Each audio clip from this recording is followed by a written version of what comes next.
Hello, नमस्कार. मी प्रशांत सयाजीराव थेटे. मी S S मोबाईलमधनं हा mobile माझा घेतला होता, सॅमसंगचा A34.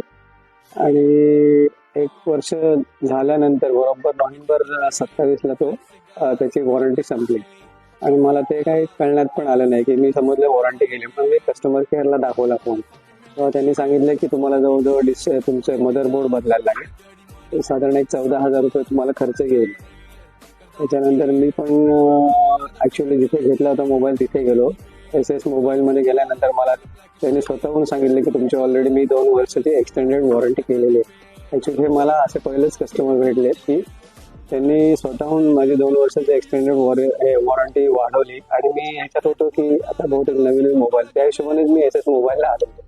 पण त्यांचे जे मालक आहेत त्यांनी मला सांगितलं की तुमची 2 वर्ष एक्सटेंडेड वॉरंटी आहे, तेव्हा तुम्ही तो मोबाईल ठेवून जा, मी 15 दिवसात तुम्हाला तिकडनं कंपनीवाले रिपेअर करून देतील. तेव्हा जरा मला थोडंसं बरं वाटलं. 15 दिवसाकरता मी त्यांच्याकडे दिला. आणि आज म्हणजे तारीख 11 जानेवारीला मला त्यांनी मोबाईल तो रिपेअर करून दिला. त्याबद्दल त्यांचे खूप खूप धन्यवाद. आणि मी तर म्हणतो बाकी ठिकाणी सुद्धा मी विचारले होते, तेव्हा त्या लोकांनी सांगितलं की नाही 1 वर्ष एक्सटेंडेड वॉरंटी 1च वर्ष असते. पण हे म्हणजे या मालकांनी मला स्वतः सांगितलं की याची एक्सटेंडेड वॉरंटी आपण ऑलरेडी केलेली आहे. आणि तुम्ही पण बघा, शक्यतो